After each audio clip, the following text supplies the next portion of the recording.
ঋণের বোঝায় যারা জর্জরিত, বিষ্ণু ইসলাম চমৎকার একটা দোয়া শিখিয়েছেন। আমাদের অনেকে ঋণের বোঝায় জর্জরিত আছে না নাই? এদিকে কেউ আছেন? থাকলে হাত তোলার দরকার নেই, থাকলে এই দোয়াটা পড়বেন।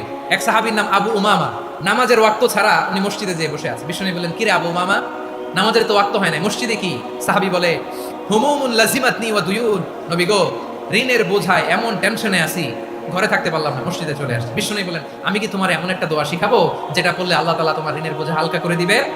আবু উমামা বললেন, ইয়া রাসূলুল্লাহ, অবশ্যই শিখাবেন। বিষ্ণু বললেন, তাহলে তুমি পড়বা, আল্লাহুম্মা ইন্নী আউযু বিকা মিনাল হাম্মি ওয়াল হাযান ওয়া আউযু বিকা মিনাল জুবনি ওয়াল বুখল ওয়া আউযু বিকা মিন গালাবাতিদ দাইনি ওয়া কাহরির রিজাল।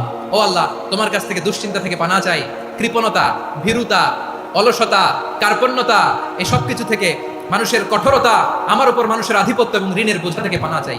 এই দোয়াটা যখন বিষ্ণু নবী শিখাই দিলেন, আবু উমামা বারবার এই দোয়া পড়ে, আল্লাহুম্মা ইন্নী আউযু বিকা মিনাল হাম্মি ওয়াল হাযান ওয়া আউযু বিকা মিনাল আজজি ওয়াল কাসাল ওয়া আউযু বিকা মিনাল জুবনি ওয়াল বুখল ওয়া আউযু বিকা মিন গালাবাতিদ দাইনি ওয়া কাহরির রিজাল। আবু উমামা বলে, এই দোয়া আমি পড়তে লাগলাম আর পড়তে লাগলাম, কিছুদিন পরে দেখা গেল বিষ্ণু নবীর শেখানো এই দোয়ার বদৌলতে আল্লাহ তাআলা আমার সব ঋণ পরিশোধের ব্যবস্থা করে দিয়েছেন।